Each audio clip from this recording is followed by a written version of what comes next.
আমরা অনেকেই পাস্তা খেয়ে থাকি আর অনেকের কাছে এটা অনেক বেশি মজা লাগে। তো আমার কাছেও অনেক ভালো লাগে। তবে আমার কাছে এই পাস্তাটা অনেক বেশি ভালো লাগে, কারণ এটার বিশেষত্ব হচ্ছে চিজ। আমি চিজ দিয়ে এই পাস্তাটা মাঝে মাঝেই বানিয়ে খাই আর খুবই টেস্টি হয়। হে এভরিওয়ান, আসসালামু আলাইকুম, welcome back to my new another cooking video. আজকে আপনাদের সাথে আমি শেয়ার করতে যাচ্ছি পাস্তা আর চিজ দিয়ে খুব মজার রেসিপি। তো আমি কিভাবে বানাই আপনাদের সাথে শেয়ার করতে যাচ্ছি। তো চলুন দেখে নেই। আমি প্রথমত এখানে দেখতে পাচ্ছেন যে আমি পাস্তাটা সেদ্ধ করে নিয়েছি হালকা একটু লবণ আর সয়াবিন তেল দিয়ে।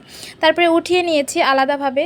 তারপর একটা ফ্রাইং প্যান বসিয়ে এখানে হালকা একটু বাটার দিয়ে দিয়েছি আর সয়াবিন তেল দিয়েছি। আপনারা চাইলে শুধু বাটার দিয়েও করতে পারেন বা শুধু তেল দিয়েও করতে পারেন। তো কিছুক্ষণ বাটারটা মেল্ট হয়ে যাওয়ার পর এখানে আমি দিয়ে দিয়েছি রসুন কুচি। রসুন কুচিটা বেশ কিছুক্ষণ এই বাটার আর তেলের সঙ্গে ভেজে নিব। তার কিছুক্ষণ পর এখানে অ্যাড করেছি টমেটো কুচি। টমেটো কুচি আপনারা চাইলে একটু বাড়িয়ে দিতে পারেন বা কমিয়ে দিতে পারেন, আপনাদের ইচ্ছা। তো টমেটো কুচিটা বেশ কিছুক্ষণ আবারও ভেজে নিলাম। ভেজে নেওয়ার পর এই পর্যায়ে আমি অ্যাড করছি ফুলকপি। ফুলকপিটা আমার কাছে ভালো লাগে, তো আমি ফুলকপি দিয়েছি। আর এখানে দিয়েছি পেঁয়াজ কুচি। পেঁয়াজটা আপনারা বিভিন্ন শেপে কাটতে পারেন, কোনো প্রবলেম নেই, আমি এই শেপে কেটেছি। তারপর এখানে দিয়েছি প্রসেস করা মুরগির মাংস। আপনারা চাইলে এখানে গরুর মাংস দিতে পারেন, আপনাদের ইচ্ছা। তো তারপরে এখানে হালকা একটু লবণ দিয়েছি, যেহেতু আমি সয়া সস ব্যবহার করব তাই অল্প পরিমাণে লবণ দিয়ে দিয়েছি। আর এখানে দিচ্ছি পাস্তার মশলাটা। তারপরে এখানে অ্যাড করছি সাদা গোলমরিচের গুঁড়া। আপনারা চাইলে কালো গোলমরিচের গুঁড়াটাও ব্যবহার করতে পারেন, হাতের কাছে যেটা পান সেটাই ব্যবহার করতে পারেন। তারপরে কিছুক্ষণ পর এখানে দিয়ে দিয়েছি কাঁচামরিচ কুচি। এখন ঢাকনা দিয়ে ঢেকে ঢেকে এই বেশ কিছুক্ষণ এই সবজিটা সেদ্ধ করতে হবে এবং রান্না করে নিতে হবে।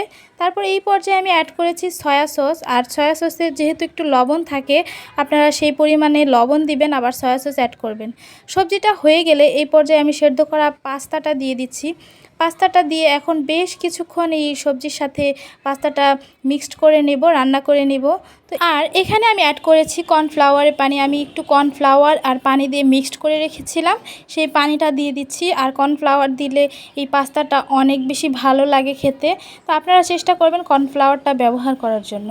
তারপরে এখানে ইউজ করছি মজারেলা চিজ। আর এই চিজটা দিলে আমার খুবই ভালো লাগে পাস্তাটা খেতে। আপনারা চাইলে স্কিপ করতে পারেন, কোনো প্রবলেম নেই, তবে আমার কাছে চিজ দিয়ে পাস্তাটা অনেক বেশি ভালো লাগে তাই আমি চিজ ব্যবহার করছি। তো আমি আমার পরিমাণ মতো চিজটা দিয়ে এবার ঢাকনা দিয়ে ঢেকে দিব।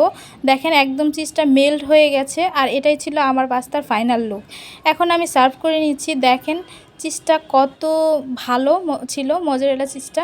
তো এখন আমি বাটিতে বেড়ে নিচ্ছি খাওয়ার জন্য। তো এই পাস্তার টেস্টটা অনেক বেশি ভালো ছিল। আপনারা বাসায় একবারের জন্য হলেও ট্রাই করে দেখতে পারেন। আমরা তো বিভিন্নভাবে পাস্তা ট্রাই করে থাকি, তবে আমার কাছে সবচেয়ে ভালো লেগেছে এই মজারেলা চিজ দিয়ে পাস্তার রেসিপিটা।